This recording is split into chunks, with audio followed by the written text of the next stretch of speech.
The raising of Lazarus. A gospel narrative in 200 lines in the quiet village of Bethany. Nestled just 2 miles from Jerusalem, lived 3 siblings, Mary, Martha, and Lazarus. They were beloved friends of Jesus, known for their hospitality and deep faith. One day, Lazarus fell gravely ill. His sisters, desperate and afraid, sent word to Jesus, who was ministering in another region. "Lord," the message read, "the one you love is sick." When Jesus received the news, he did not rush to Bethany. Instead, he turned to his disciples and said, "This sickness will not end in death. It is for God's glory, so that the Son of God may be glorified through it." The disciples were puzzled. Why delay? Why not go immediately? Jesus remained where he was for 2 more days. Then he said, "Let us go back to Judea." "But Rabbi," they protested, "a short while ago the Jews there tried to stone you, and yet you are going back." Jesus replied, "Are there not 12 hours of daylight? Anyone who walks in the daytime will not stumble, for they see by this world's light. But those who walk at night stumble, for they have no light." He added, "Our friend Lazarus has fallen asleep, but I am going to wake him up." The disciples misunderstood. "Lord, if he sleeps, he will get better." Jesus clarified, "Lazarus is dead, and for your sake I am glad I was not there, so that you may believe. But let us go to him." Thomas, called Didymus, said to the others, "Let us also go, that we may die with him." When Jesus arrived in Bethany, Lazarus had already been in the tomb for 4 days. The village was steeped in mourning. Many Jews had come to comfort Mary and Martha. Martha heard that Jesus was approaching and went out to meet him. Mary stayed at home.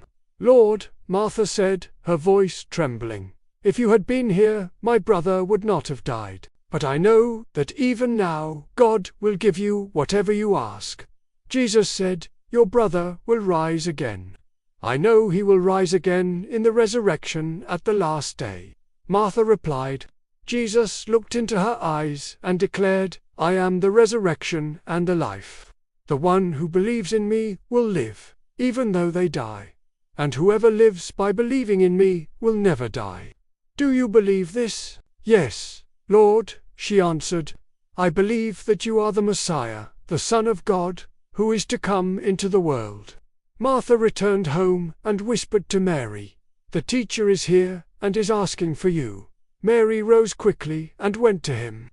Those mourning with her followed, thinking she was going to the tomb to weep. When Mary reached Jesus, she fell at his feet and cried, "Lord, if you had been here, my brother would not have died."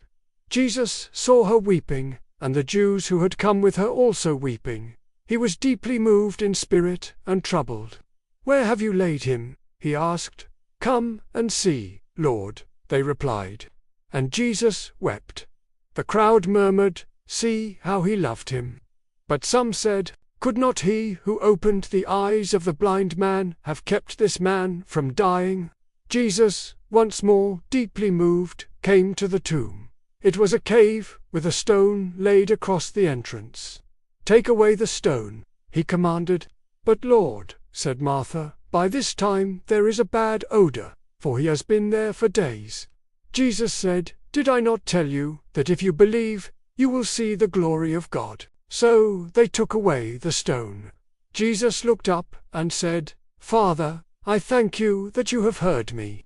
I know that you always hear me, but I said this for the benefit of the people standing here, that they may believe you sent me."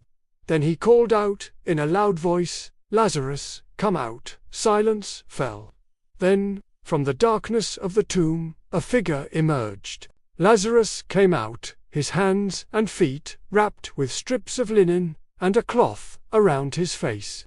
"Take off the grave clothes and let him go," Jesus said. A gasp rippled through the crowd. Awe and wonder filled the air.